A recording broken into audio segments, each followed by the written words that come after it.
Okay, this is our third braid, and I'm using the same rope I used before, and we're going to start it the same way. So I'm just going to loop it onto my stationary post so I can get 5 loops, and that's my 5 loops right there. And now I'm going to just scoot it back and forth. Since it's a continuous loop, I can do that so that they're perfectly even. It's important that they're perfectly even. Let me see. Actually, I'm not in the right place. Okay. Yeah, that's good. So this is going to be a square braid again, but I'm going to put a hole in the middle.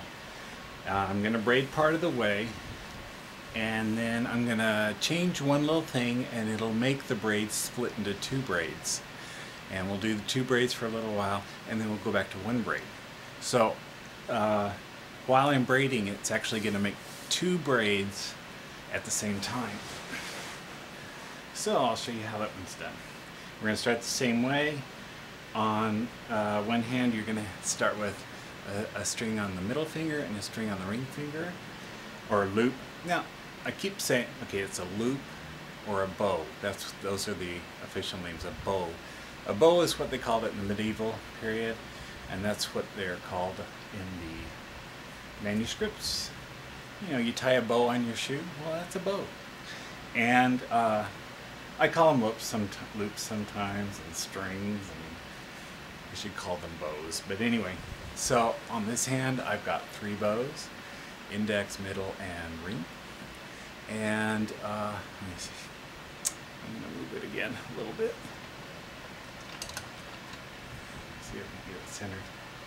The other video, I dropped one of my bows.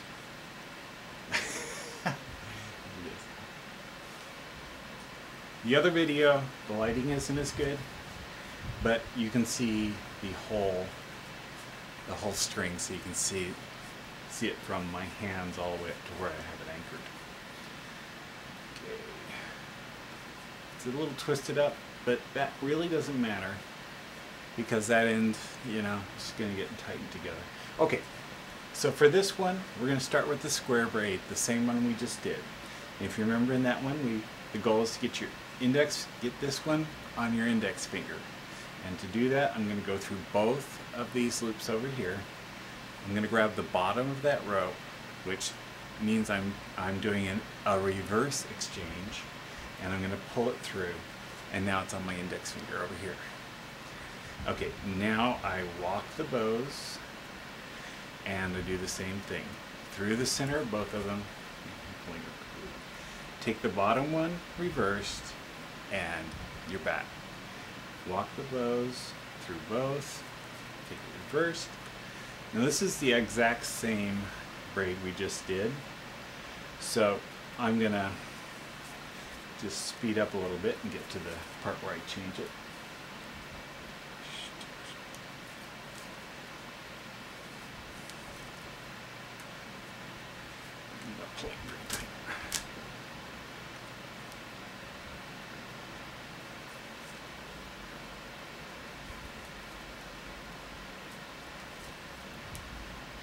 Okay, I've got a start of a square braid.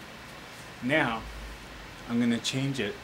I'm going to walk those bows in. Instead of taking this loop reversed, I'm going to make it a straight exchange. I'm going to take the top of the loop instead of the bottom loop.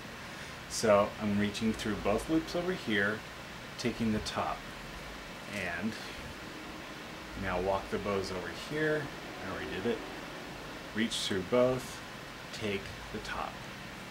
Okay? And walk the loops, reach through, take the top. Okay, now I'm just gonna move forward a little bit so I can get, I didn't make a mistake.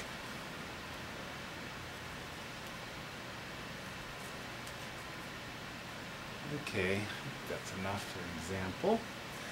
Now I'm going to switch back to the square braid that we were doing before. And you know that one, we take it reversed. We go through both loops, take it reversed.